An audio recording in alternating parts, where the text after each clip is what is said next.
Well, I was on Abram and Sarai, who were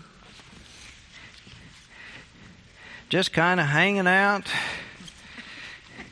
in Haran, and the Lord God comes to them and says, "Go where I'm going to send you." And we talked about that, but this Naomi Rosenblatt and her Jewish perspective and psychological perspective kind of follows along where I ended up last time with Abram, in that sense that if we kind of read between the lines and don't pay attention to the dates and the age, but kind of look at life situation, he's in his father's house. He's still under his father's roof or tent. He's lost a brother, and now his father dies, and he hadn't gone out on his own and made a life for himself. He's still just kind of his daddy's number one son, but he hadn't grabbed his own life and done something with it. And his wife is barren. She hasn't had a child, and so he's kind of there and probably wondering and pondering and in a midlife crisis sort of situation of, what's my life all about? Is it going to make any difference? And so I had said that made him quite open to God working with him. And so Rosenblatt kind of follows up on that, and I'll pick up where she says, "Now in this time God had surveyed the human settlements from the end of the Fertile Crescent to the other, after we had tried his way to launch this human experiment on the earth, and it kept failing, and so he's trying to work another way. And so he's looking around to the north and to the east, where the cities of Tigris and the Euphrates River, Babylon, and the moon-worshipping centers of Ur and Haran. To the south, across the semi-arid plain and desert wilderness, lay the sun-cult Egyptian capitals along the Nile. These were the cradles of civilization, where 4,000 years ago men had learned to mint currency, beat weapons out of bronze, and to inscribe on their histories on these clay tablets and papyrus scrolls. And they had constructed temples and towers and law courts, and they worshipped gods of every stripe, gods of the sun and the moon and the stars and the seasons, and gods of fertility, of war, and of gold." And in this, she picks out the larger Ur, the Sumerian port, 5 days down the river from Babel, and God finds an itinerant clan of merchants.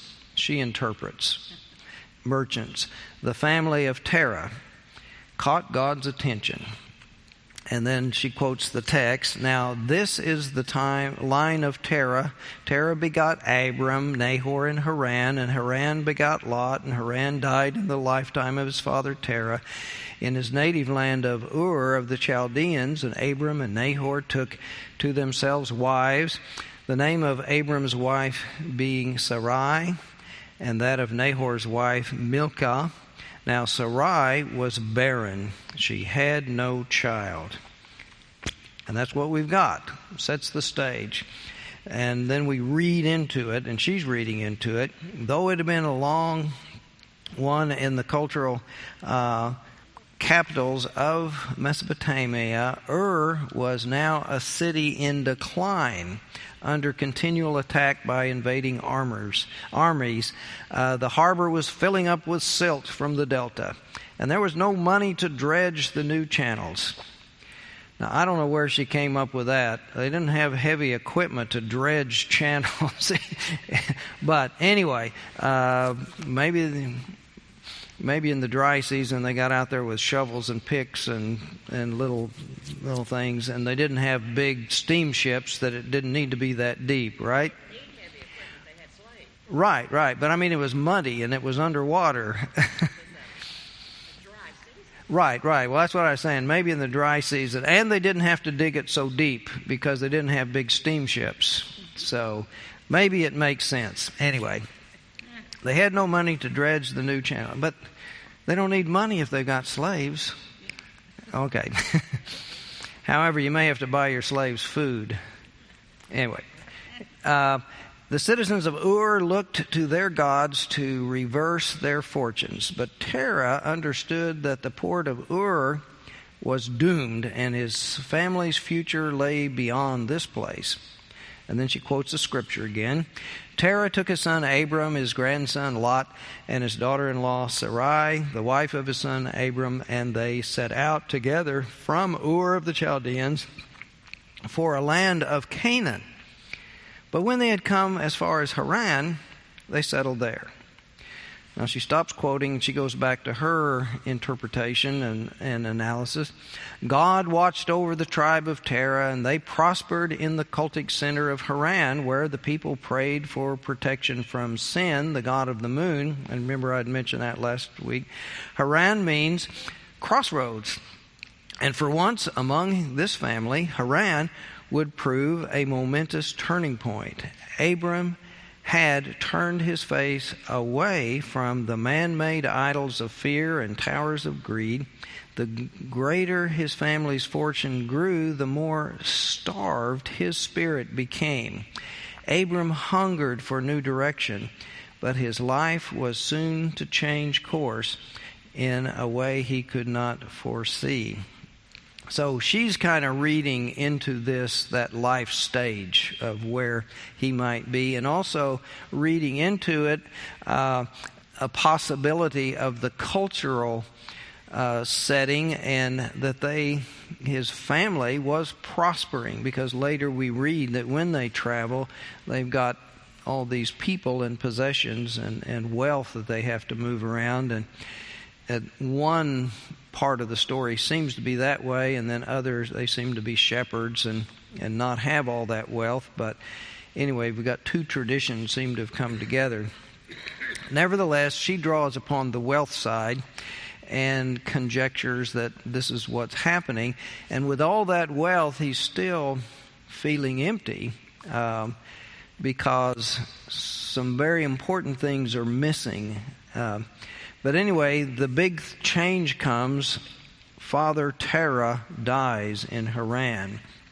And then after his father died, Abram becomes afraid for, I don't know how she knows this, but anyway, Abram becomes afraid for the first time in 75 years.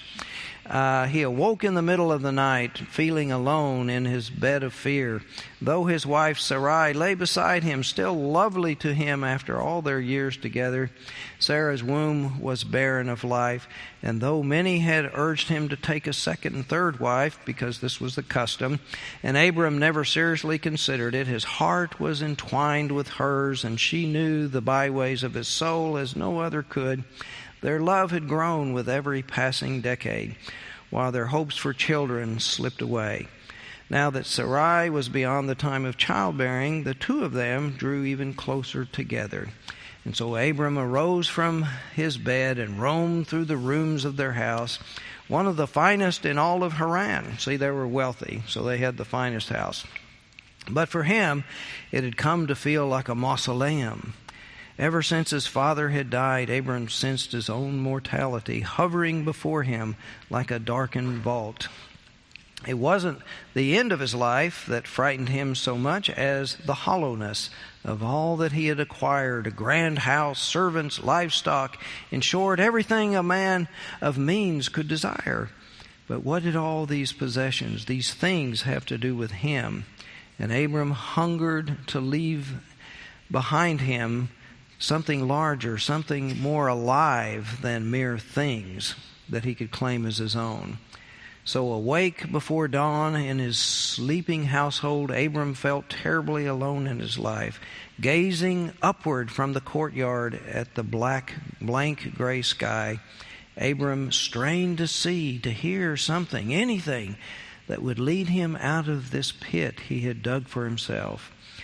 He heard a dog whimpering with hunger in the street, a gong sounding dimly from a far-off temple, and the rumble of cartwheels on cobblestones.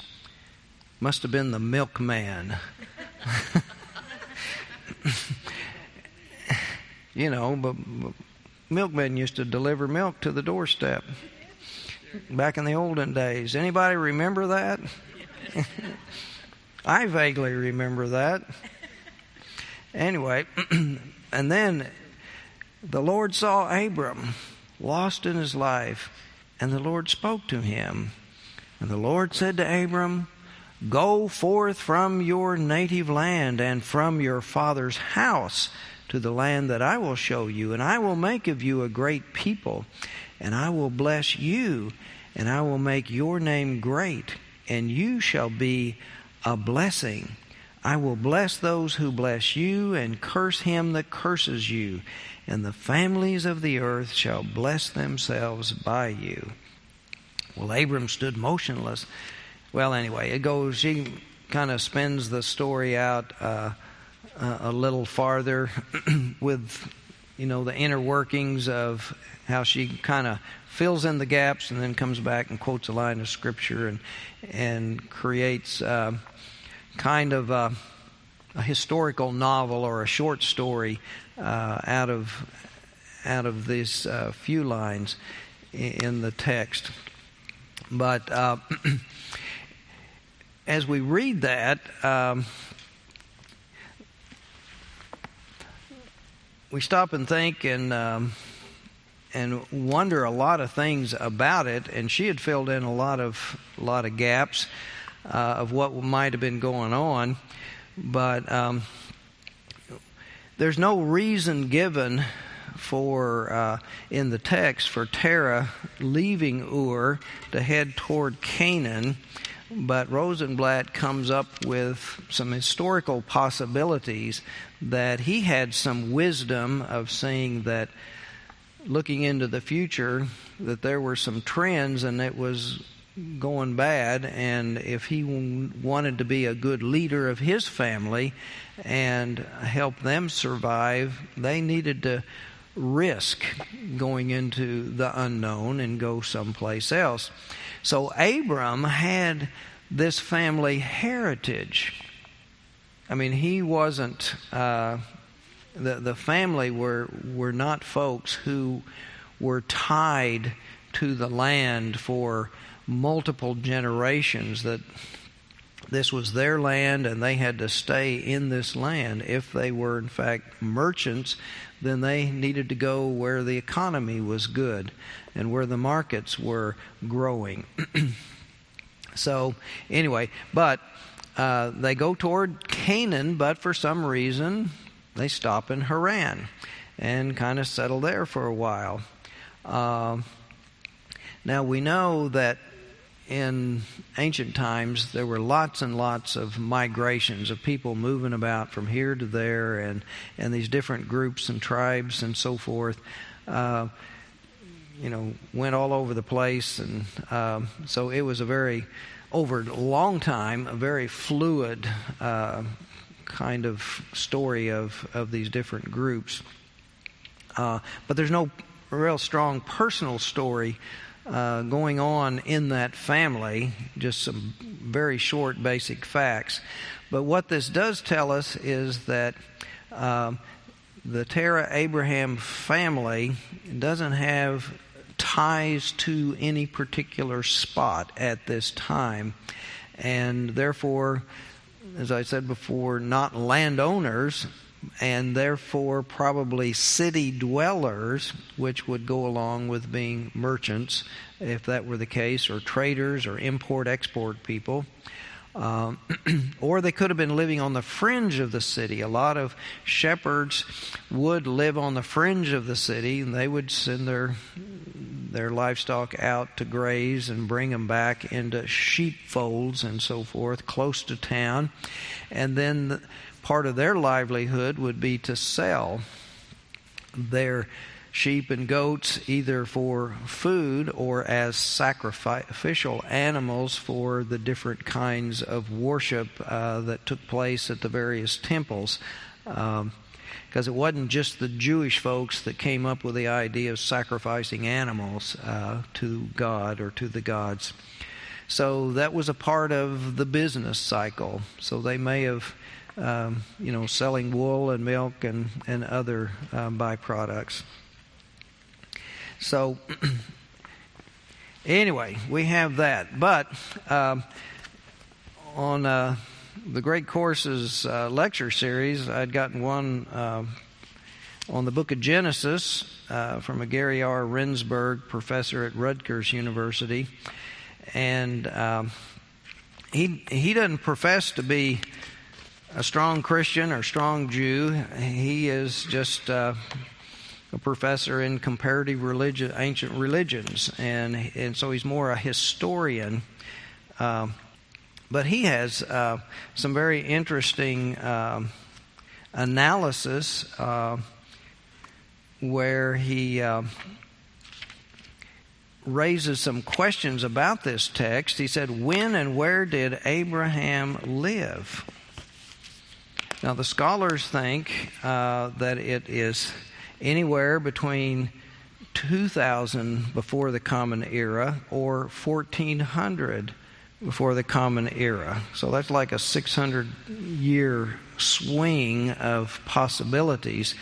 And there are different ways you can look at the genealogies and then conjecture what the real lifespan is rather than the 900 or 800 or 700 years and so forth. And which Ur, is it the big seaport Ur, or is it another Urfa in modern-day southern Turkey, which is a northern Ur, and several of the arguments are kind of interesting. And so, just to get a feel for historical biblical studies, I thought it'd be good to review some of these things. And he said the standard view places Abraham as early as 2000, and this dating typically is based on a literal acceptance of the number of years presented in the Bible, and so that would have them in Egypt for 430 years, and there's problems with that approach because it may have only been about 100 years rather than 400 years. From some modern historical analysis. But anyway, the numbers that appear in the earlier biblical books, including Genesis, are part of an epic style, and we've already been over that epics exaggerate and lots of symbolism involved rather than our precise historical accounting that we have today. And therefore shouldn't be taken literally, and he reminds us that so often the number 40 comes up, and that's a very symbolic number. Also, it kind of helps those who don't have a written text and have to do this from memory. If they have the same numbers over and over again, it just helps the story flow along. And also if it's got a symbolic aspect, every time the listener hears it,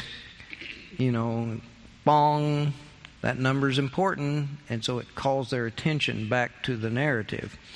Anyway, all those things are going on in this tradition. But anyway, only from the time of Solomon onward do we get an accurate chronology reflected in the text. So then they had established a kingdom. They had hired hands to write things down and keep accurate records, and so a lot of those records then get preserved, and even though much of it's just business stuff, it's a record, and we have those that we can look at. Anyway, but that happens with a monarchy and the establishment of a royal court. A second opinion that dates Abraham to about 1400 BCE or BC, which is the year that this scholar presents, This dating is based on the judicious use of genealogies presented in the Bible in accordance with Near Eastern custom that preserves family lineages accurately.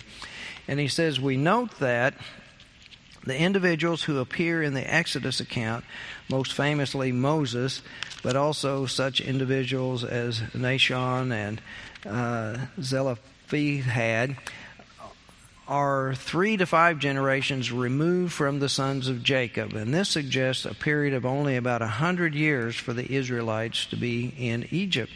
And then to this day, he says, and it's not just looking at ancient texts, but goes to these places and experiences the culture and how people still live and operate and think and so forth. And he says people in the Near East frequently are unable to tell you how old they are. Wouldn't that be wonderful? We couldn't remember how old we are.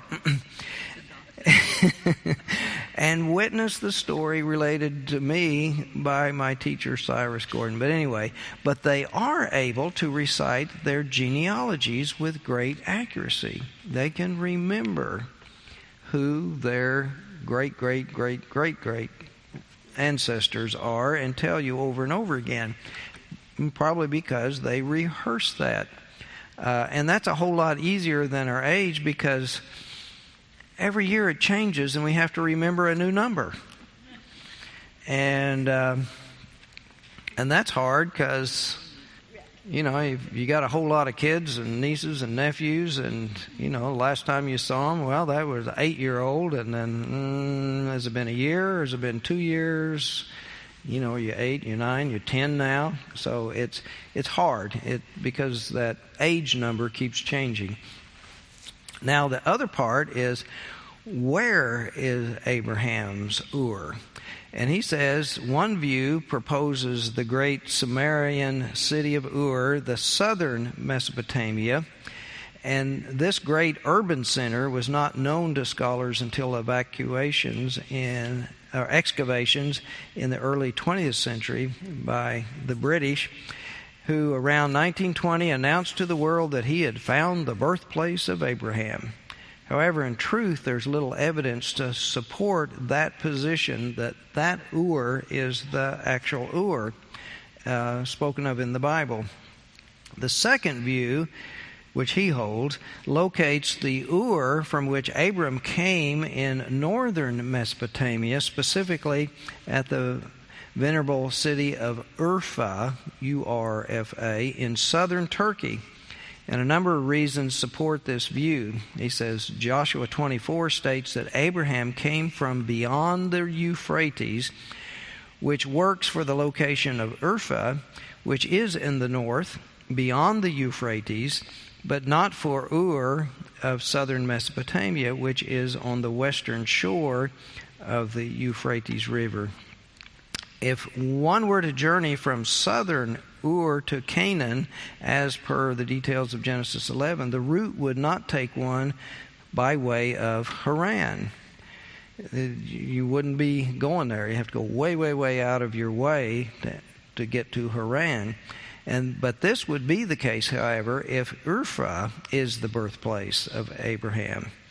And then in Genesis 24 and 29 show, when people from Abraham's inner circle, his servant and his grandson Jacob respectively, return to the family homeland, they journey to the region of Aram, Naharaim, that is northern Mesopotamia. The local tradition among Jews, Muslims, and Christians of Urfa in southern Turkey is that their city is the birthplace of Abraham.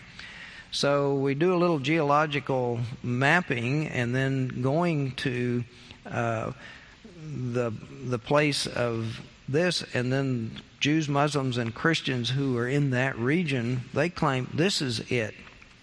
Anyway, the destination in Genesis of 11:28 and 11:31, Ur of the Chaldeans, suggests that the Ur from which Abraham came is a less famous Ur by the fact that the great metropolitan center of Ur in southern Mesopotamia would not require any additional descriptive phrase, such as of the Chaldeans.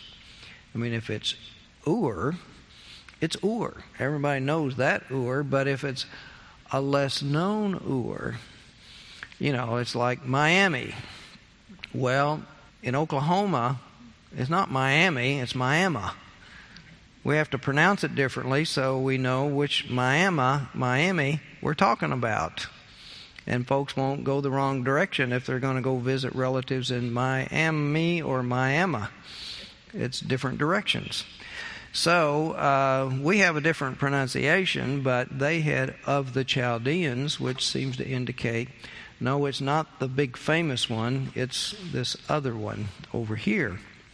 So, in line with this above comment, note that the Greek historian Xenophon places the Chaldeans as neighbors of the Armenians, that is, once again, northern Mesopotamia. So, once we realize that Abraham came from northern Mesopotamia, we can explain why several customs attested to the Hurrians are reflected in Genesis. And these are important later as they are going to evolve in the story. The peoples of Mesopotamia, working from south to north, were the Sumerians, Babylonians, Assyrians, and Hurrians. And Hurrians were in the far north, in the northern parts of the Tigris-Euphrates River Valley. Now, this main source of this evidence comes from the city of Nuzi in northern Mesopotamia, near this modern city of Kirkuk. Anybody been watching the news and you got an image of where Kirkuk is? Good. I don't. I'm geographically challenged. I look at the little globe and spin it around and see some of those names on that globe, and oh my gosh, when I just was thinking about it, I had no idea that's where these countries were. So it helps to look at the globe occasionally and get a perspective. But anyway, it yielded several thousand important cuneiform tablets dated to around 1350 before the Common Era, which is around that time of that later time of speculation of when Abram was living. And it provides details about the legal and socio-economic practices in that town. Now, these practices that came out in the legal reporting on these cuneiforms are, one, childless men would adopt their servants to be their heirs. And we have Eliezer, we're going to come about, where Abram is going to adopt Eliezer because he doesn't have any heirs from Sarah. And this explains the close relationship there, and we'll come to that in Genesis 15. And second, these adoptive contracts furthermore state that if a natural-born son is born, the natural-born son will then supersede the adopted son. So that's in their law code. I mean, they found it in these cuneiform things because a lot of these things would happen. You adopt a son, make him the heir to your estate, and then, oops, we have a late-in-life child. Now this late-in-life child is a boy. So now we have to go undo that at the courthouse, that the one who will inherit the property and the estate or the tent and the sheep and goats will be the natural-born son, not the adopted son. Oops, adopted son dropped natural-born son on his head and broke his neck, and now, anyway, we worry about those things going on in these stories. Remember, Sarai didn't trust Hagar's son Ishmael when her son was born and they were playing. Anyway, marriage contracts from Nuzi state that if a woman is unable to conceive, it is her legal duty to present to her husband a slave woman as a second wife. And so, I mean, that's in the law and the customs of the time in that place. And so Does this sound familiar with Sarah presenting Hagar to Abraham in Genesis 16? And he says, note that it is Sarah who takes the initiative. She's the one who presented. It wasn't Abraham coming and said, you just haven't fulfilled your responsibility. I'm not going to play like a king of England and cut your head off, but how about a slave girl? No, it didn't come from Abraham. It came from Sarah because it was her legal responsibility, according to what we compare in these legal texts. So, and there are literary parallels from the ancient Ugarit, a northern city, a northern Canaan city in the Mediterranean coast, that we have some other stories of childless heroes that are relevant to the story. And he mentions an epic of Equat concerning a hero, Danel, a legendary king in Canaan, and his quest for a son, which culminates in the birth of a heroic lad, Aquat. And then another epic of Kret, a legendary king devoid of family, has a similar theme. And then that Ugarit flourished during the 14th century. So we have these in the literary writings of the time or in the area, a similar theme going on as what we find in our Genesis story. So that's some of the more historic and detailed analysis of the story historically and some literary comparisons. Dr. Brueggemann, in his analysis, doesn't deal with any of that stuff very much. He goes off on another track. And he is saying that there is a strong, in the story, a theme of barrenness. I mean, it's just one little line, and Sarah was barren.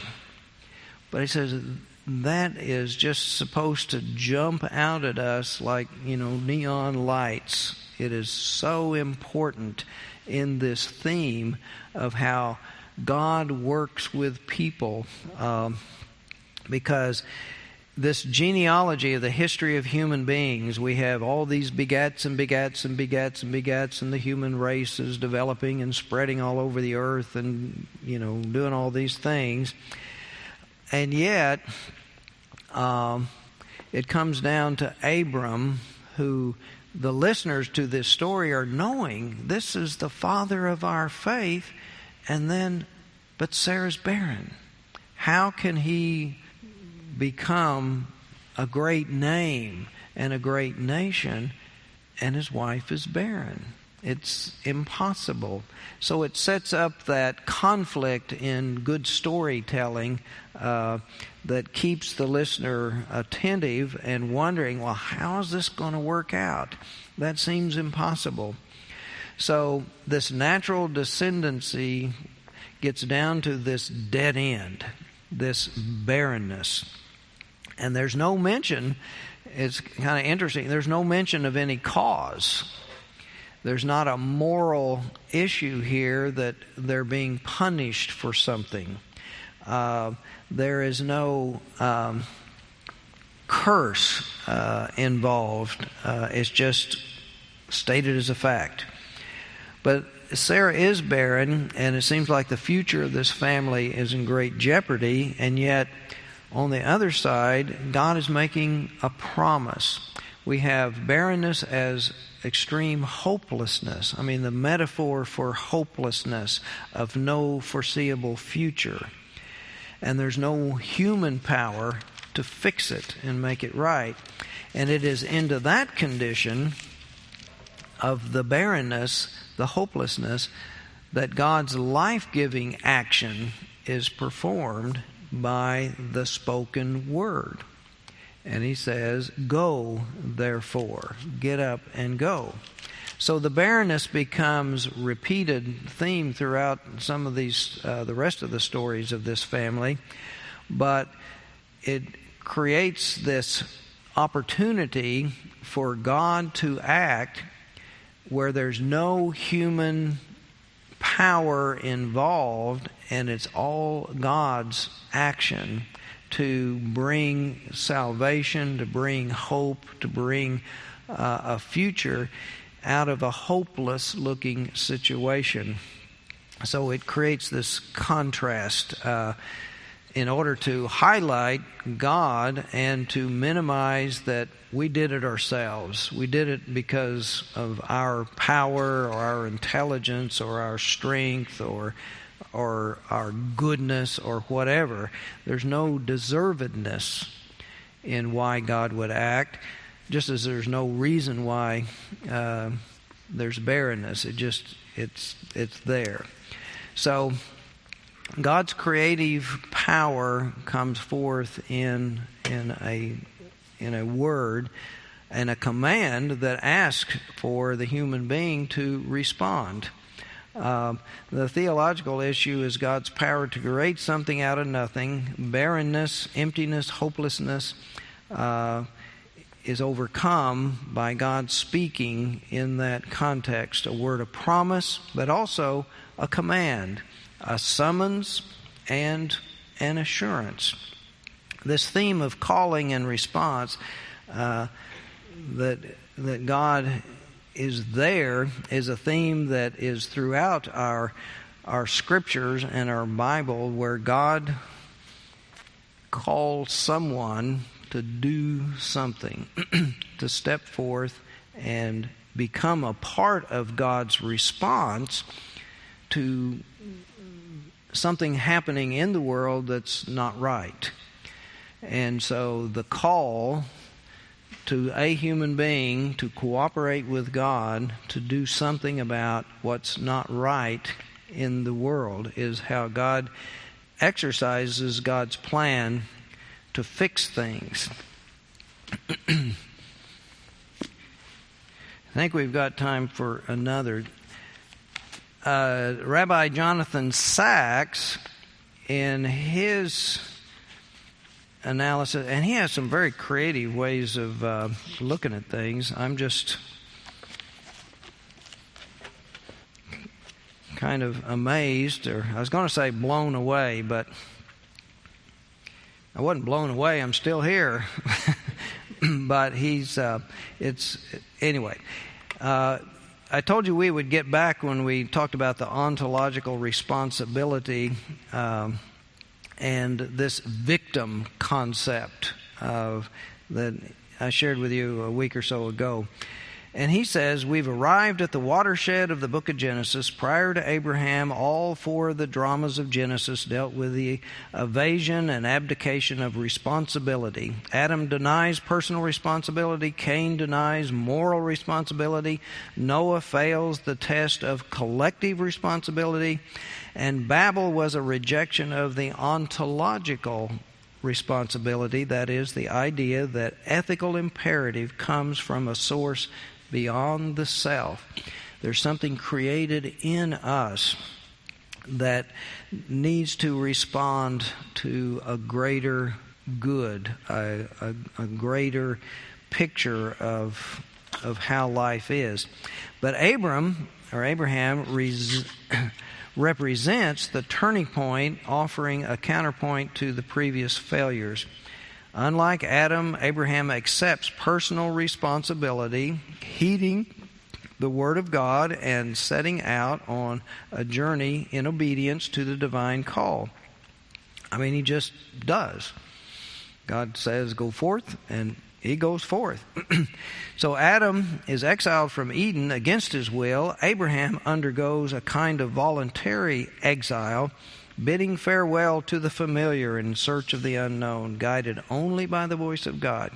And then, unlike Cain, he accepts moral responsibility, rescuing his nephew Lot from war, or not abandoning, still taking care of, as I mentioned before, his orphaned nephew. So So he becomes the keeper who looks after the future of the nephew, unlike Cain, who denied responsibility. Am I my brother's keeper? Am I my nephew's keeper? I'm not responsible for looking after anybody else. But Abram knows that we have duties not only to ourselves but to others. And this is the moral sense. And in contrast to Noah, he accepts collective responsibility. He prays, and we get onto this later when he prays for Sodom and challenges God. Will you destroy the whole city, the innocent as well as the guilty?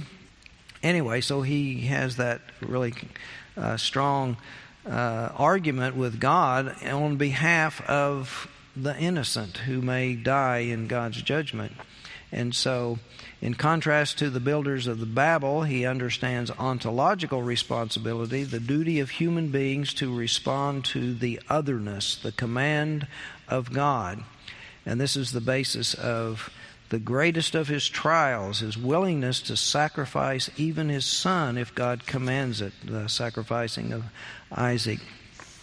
So, anyway, Abraham is a new human type, the person whose life is a response to the call of God. And until now, with the exception of Noah, we have encountered human beings who really do not respond to God's command and so forth.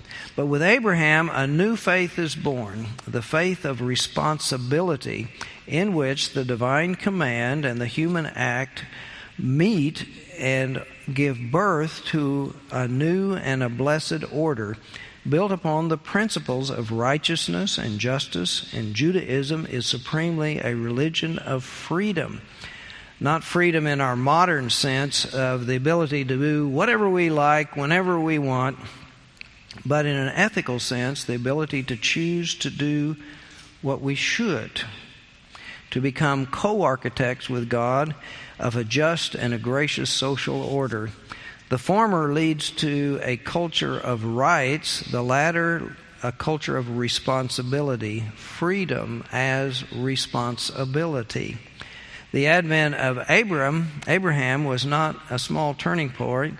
For almost as long as we have documentary evidence, human beings have attributed their misfortunes to factors other than the human will and the responsible self.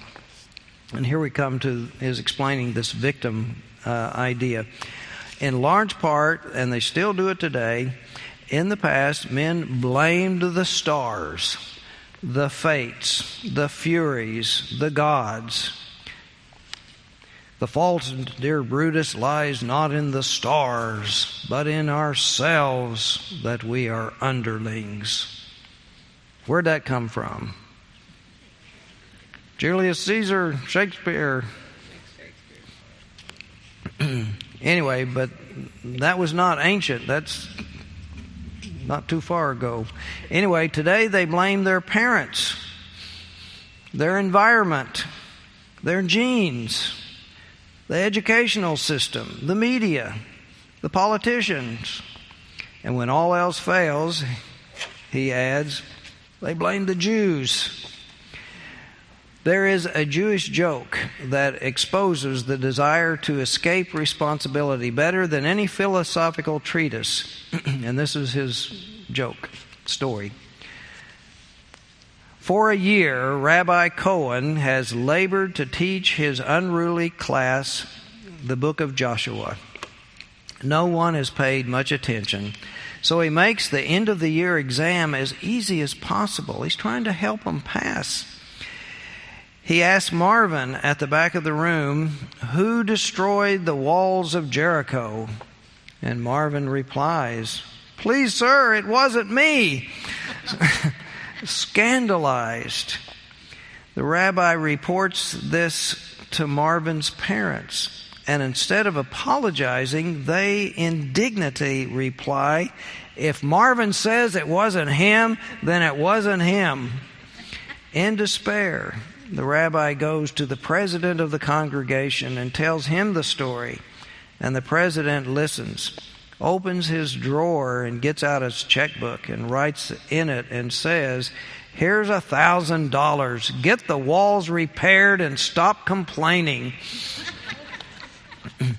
Well, he says, ours is an age of, please, sir, it wasn't me. In one famous American court case, the attorney defended 2 young men who murdered their parents, claiming that they were innocent on grounds that their parents had been psychologically abusive. In another, the lawyer argued that his client was not to blame for his violence. What he ate made him excitable. This became known as the junk food defense. We live in what is called the victim culture. And nowadays, to win sympathy for your cause, you have to establish your credentials as a victim. And this has overwhelming advantages. People empathize with your situation. They give you support and avoid criticizing your actions. It has, however, 3 drawbacks. And this is, the danger of getting too much into that mindset of, it's not my fault, I'm a victim here. 1, so often it is false. And 2, it's corrupting, and it's a denial of our own humanity. A victim becomes an object, not a subject. If you're a victim, then you're the object of someone else's actions. You are not a subject in control of your own actions and life. And let's see. I was expounding a little bit. It's false, it's corrupt. The victim is an object, not a subject. A done to, not a doer. He or she systematically denies responsibility. It's not my fault. And those who wish to help only prolong the denial. They become what is known in addiction therapy today as, anybody know this word? Codependency. By locating the cause of someone's plight in factors external to the person, the victim culture perpetuates the condition of victimhood instead of helping the prisoner out of prison, locks him in and throws away the key. When the victim keeps being rescued by someone, it takes away from them owning the responsibility for themselves. I remember a long time ago there was a judge who was a former alcoholic who was saying that the best way to help an alcoholic, and he does this as a judge, is to help them hit bottom as quickly and as soon as possible. Because until they hit bottom, they won't start climbing back up. And the more codependency helps them, it helps them dig deeper and deeper and deeper into the addiction. That makes it harder and harder to climb back out. And so as a judge, he is not lenient at all. He makes them hit bottom as fast as he can and suffer the consequences so that they can accept the reality and start climbing back out.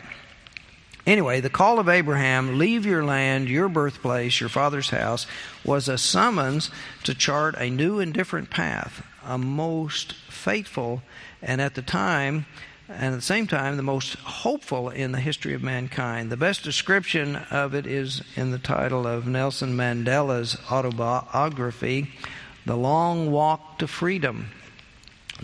It's fundamental to Torah are 2 freedoms, the freedom of God and the freedom of human beings. God is not in Judaism an impersonal force. He acts, whether in creation, revelation, or redemption, not on the basis of necessity, but of choice. And we have that all the time in these stories where God is making a choice that if we were making the choice, we would have made it differently. But God seems to choose the unworthy and the ones that aren't ordinarily the first choice in culture and society. But anyway, so God has freedom to choose who God wants. And in choosing to make humankind in His own image, He endowed us too with choice, with the freedom to choose. And there's no such thing as fate or predestination in Jewish thought. I call heaven and earth to witness, says Moses, that I have set before you life and death, blessing and curse. Therefore, choose life. What is it? L'chaim? So, anyway, there's an Alison McIntyre once pointed out that there are two kinds of atheists. And I've run into these two kinds. Maybe you have too. One who does not believe in God, and one for whom atheism itself is a kind of religion. If God didn't exist, why are you fighting so hard against this God? I mean, if God really didn't exist, you wouldn't even think about God. But you're so obsessed with thinking about God, trying to say God doesn't exist, and there's something there resisting you. Anyway, some don't believe in God, and then of the latter, some of the greatest examples were lapsed, converted, or non-believing Jews, most famously Spinoza, Marx, and Freud. Instead of merely denying the truths of Judaism, they set out to provide systematic alternatives. Each sought to show that we are not free. Man is a predictable animal. Our nature and character are subject to quasi-scientific laws. There is a science of human behavior, as there is a science of atoms. History, personal and collective, is a form of inevitability. We are what we are because we could not be otherwise. Unwittingly, these three provide the best commentary on the opening verse of this, where God says, "Go forth." At the heart of God's threefold call is a summons to life of radical freedom, which is Judaism's living protest against these approaches, and he explains them. Marx said that man is a product of social forces themselves shaped by the interests of the ruling class, the owners of property, of which the most significant is land. Therefore, God said to Abraham, "Leave your land." Spinoza said that man is made by innate instincts and biological drives given by birth, positing a genetic determinism. Therefore, God said to Abraham, "Leave the circumstances of your birth."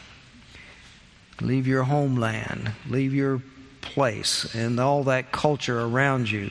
Freud said that we are the way we are because of the traumas of childhood, the influence in our early years, our relationships and rivalries with our parents, especially our father. Therefore, God said to Abraham, "Leave your father's house." Well, freedom is not given of the human situation, is not a given of the human situation, like the other distinctive achievements of the spirit, art, literature, music, poetry. It needs training, discipline, apprenticeship, the most demanding routines, and the most painstaking attention to detail.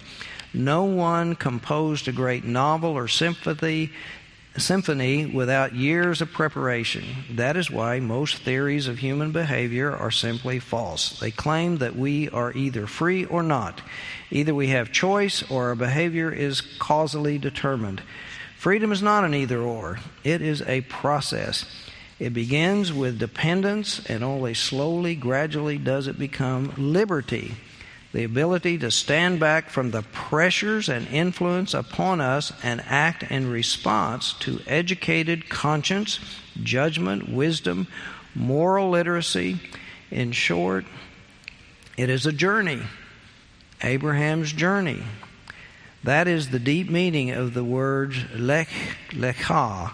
Normally, they are translated go, leave, travel. What they really mean is journey to yourself.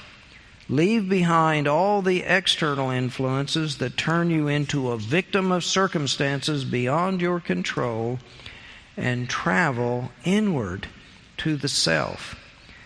It is there, only there, that freedom is born, practiced, and sustained. Well, this kind of fits in with David's sermon today.